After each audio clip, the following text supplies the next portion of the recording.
America's leaders, past and present. And now, the Walt Disney World Resort is proud to present the Hall of Presidents.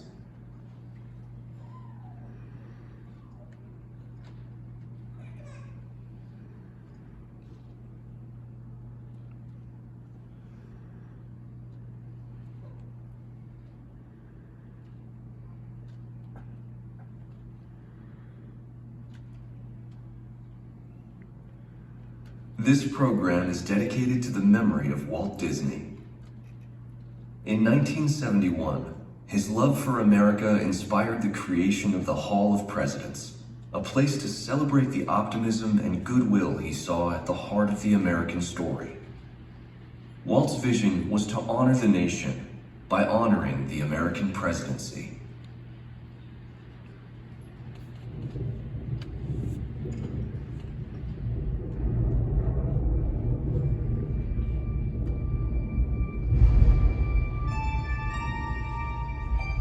It is 1783, and the smoke is clearing in the wake of the Revolutionary War. Over the course of 8 grinding years, General George Washington has led a force of shopkeepers, farmers, and Native American allies to victory over the greatest military power in the world. A new nation has been born, independent and free. The founders must form a national government. In 1787, through months of passionate debate, they create a written constitution. For the country's highest office, they imagine something new in the history of the world. A leader not born to power like a king or queen. A leader who has not seized power through conquest. A leader not separate from the people, but elected by the people. From among the people. We, the people. This is a new idea, an American idea. The idea of a president.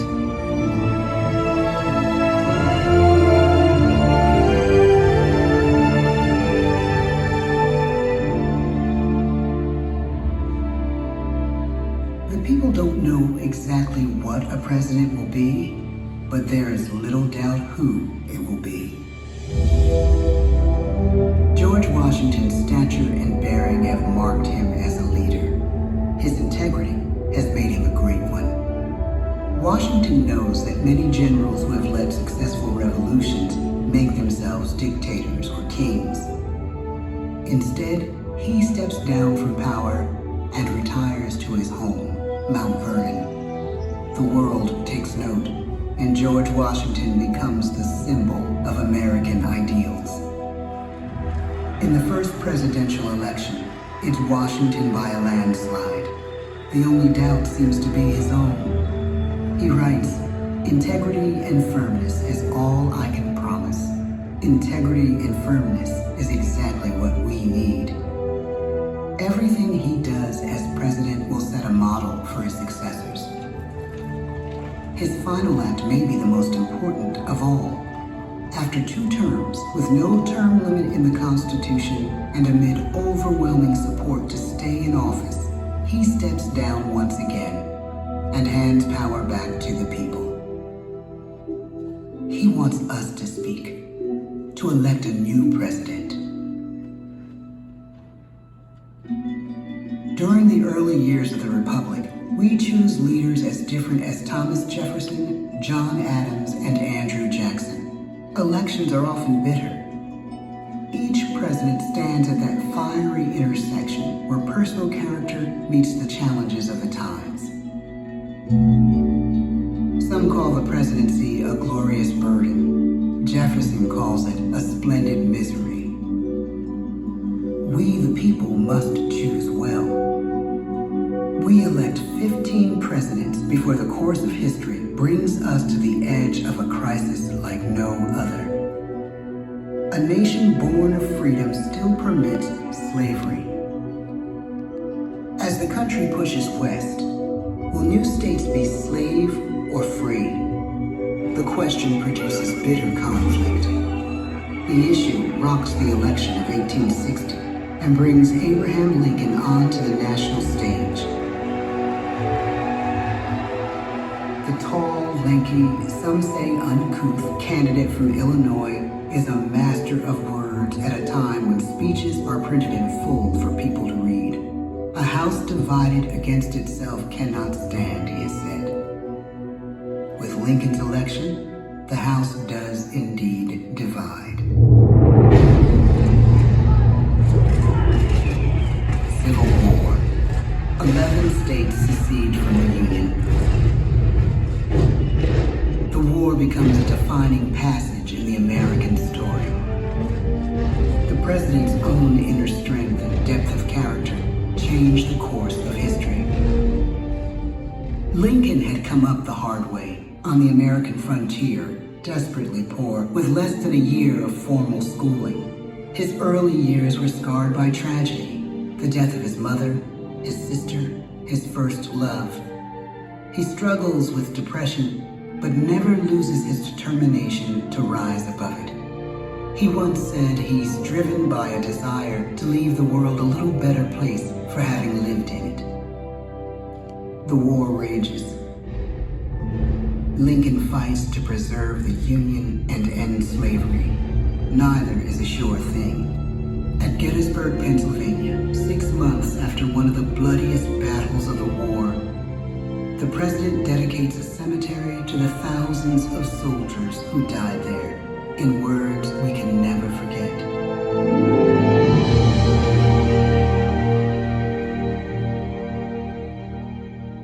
"47 years ago, our fathers brought forth on this continent a new nation, conceived in liberty and dedicated to the proposition that all men are created equal.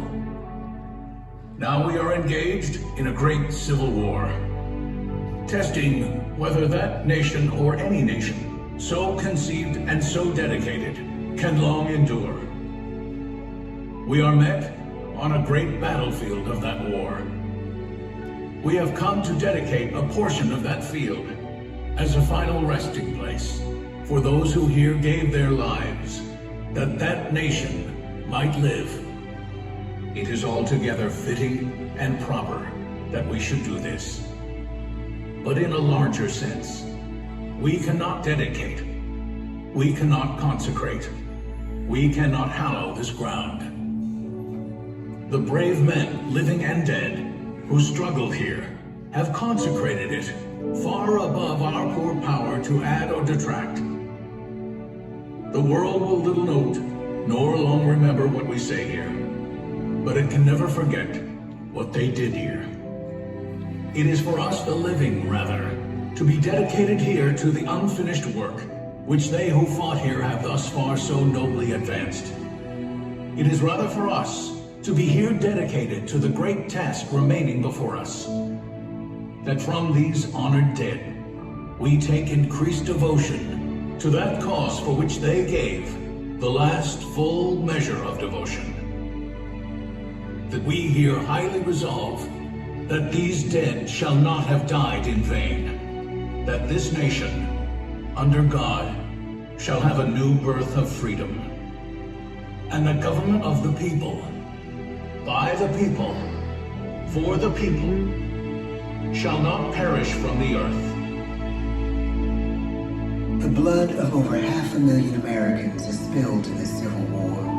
President Lincoln's enduring hope is to give true meaning to the sacrifices of so many, to lead us to that new birth of freedom. With the end of the war and the end of slavery, a new birth truly begins. As we roll toward the 20th century, settlers roll west on wagon wheels and railroads connect the nation coast to coast. Millions of immigrants pour in from Europe and Asia. Population doubles. Our economy triples. Our standing among nations rises. We need presidents who can lead both at home and abroad. At the same time, a young Theodore Roosevelt is retreating from New York politics and personal tragedy. The death of his wife and his mother on the same day in the same house. In the Badlands of North Dakota, he rethinks his life and the life of his country. He returns stronger in body and spirit. His renewed energy is just what his country needs.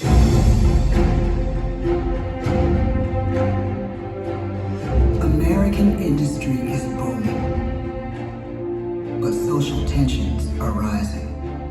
A progressive movement is bubbling up, pushing for change, and change is needed in the working and living conditions in cities. The gap widens between rich and poor. The demand for change grows stronger. Teddy Roosevelt is a knight on a crusade. He speaks with force and vitality in clear terms that make colorful headlines at a time when mass-market newspapers have become the new media. To define his foreign policy, he borrows a phrase from an African proverb: speak softly and carry a big stick. But his greatest accomplishments are made at home. He breaks up giant monopolies, protects workers' rights, and calls for a square deal for all Americans, rich and poor, capitalist and wage earner. And a square deal for every man and every woman in the United States. He calls on America to be as great as the natural grandeur of its lands.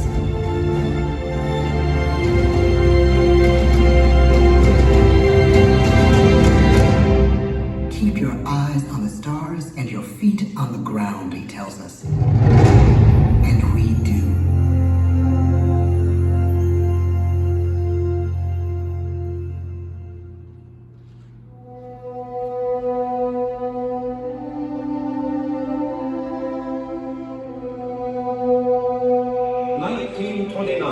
The bottom fell out of the market.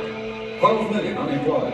The breadlines and the soup. The results of the 1932 election now appear. When we elect our 32nd president, it is the worst of times. The course of history and the course of one president's life again shape a turning point in our national destiny. Franklin D. Roosevelt, paralyzed by polio, knows how to restore the faith of a people paralyzed by the Great Depression. I believe in practical explanation and in practical problem. He has found the inner strength his countrymen now need. He speaks to us like a friend, a neighbor. His optimism is contagious, his voice perfect for the latest breakthrough medium, radio. He calls us to believe we have nothing to fear but fear itself. And we do believe. Tonight's attacks on England are perhaps the most widespread of the war in the course of the day. But an even greater challenge dominates his final years in office. The Second World War.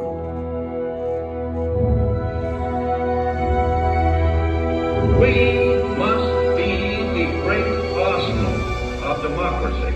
This is an emergency as serious as war itself. We stun the world with our production.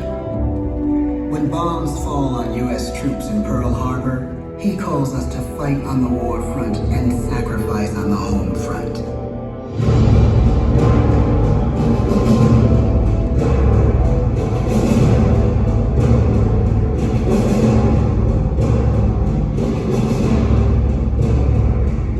The harder the sacrifice, the more glorious the triumph. So spoke America in the year 1776. So speak Americans today. The world changes. The country changes. And yet, in one sense, what we need most from our presidents has never changed. A guiding vision that calls forth the best that America can be. Will outer space be developed for the benefit of all mankind? Or will it become another focus for the arms race? The choice is urgent, and it is ours to make. Ask not what your country can do for you. Ask what you can do for your country. But really, it's all of us who must overcome the crippling legacy of bigotry and injustice, and we shall overcome. One of the agreements that President Sadat and Prime Minister Begin are signing tonight is entitled A Framework for Peace in the Middle East. Mr. Gorbachev, tear down this wall. You have lost too much, but you have certainly not lost America. I can hear you. The rest of the world hears you. Loving this country requires the willingness to speak out for what is right, to shake up the status quo. That's America. Our presidency is no longer just an idea. It is an idea with a proud history. Ladies and gentlemen, the presidents of the United States of America.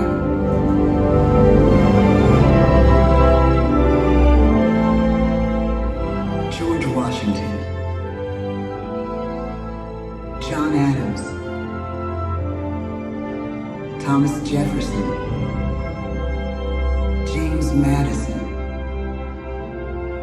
James Monroe, John Quincy Adams, Andrew Jackson, Martin Van Buren, William Henry Harrison, John Tyler,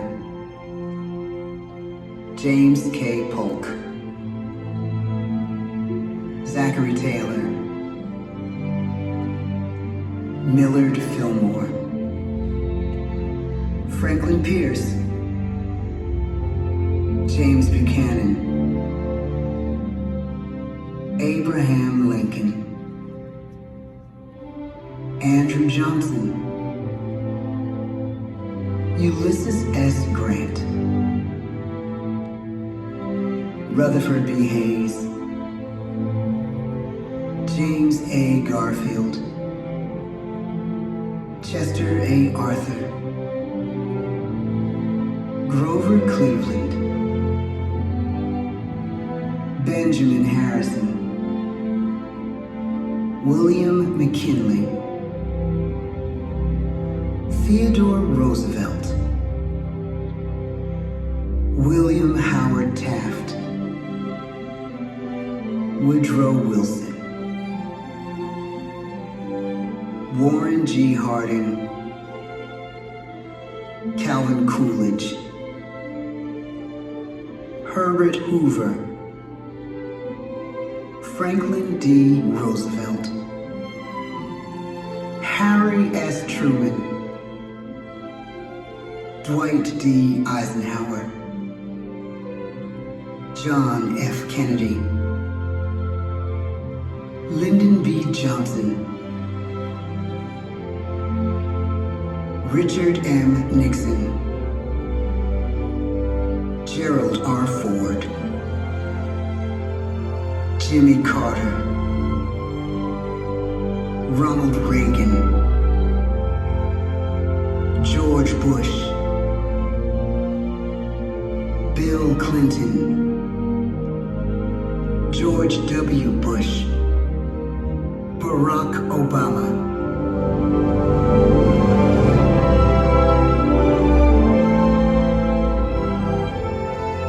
And now we come to the present.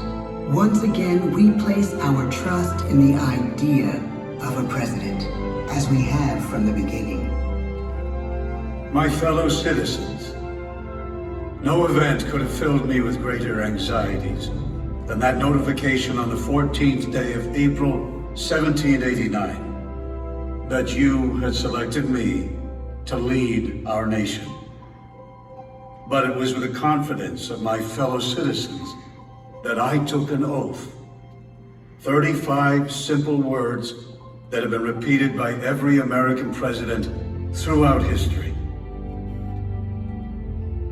I, Donald John Trump, do solemnly swear that I will faithfully execute the office of President of the United States and will, to the best of my ability, preserve, protect, and defend the Constitution of the United States. So help me God.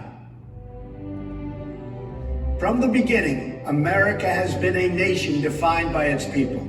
At our founding, it was the American people who rose up to defend our freedoms and win our independence. It is why our founders began our great Constitution with three very simple words: we the people. Since that moment, each generation of Americans has taken its place in the defense of our freedom, our flag, and our nation under God. These are the achievements of the American spirit, the spirit of a people who fought and died to bring the blessings of liberty to all our people.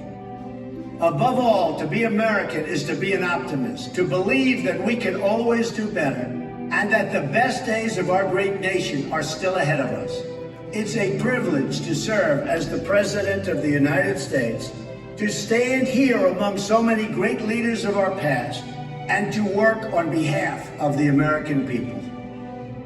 The presidency of the United States is a role unique in the world, an office entrusted to each president by us, we the people.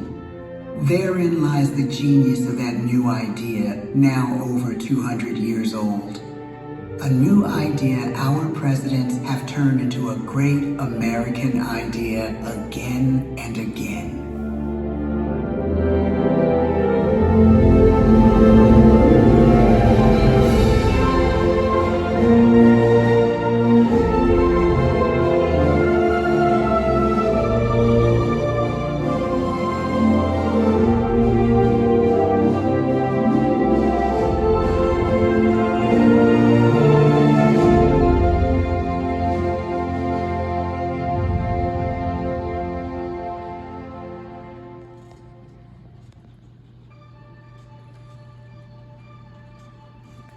Thank you, ladies and gentlemen. That concludes our show.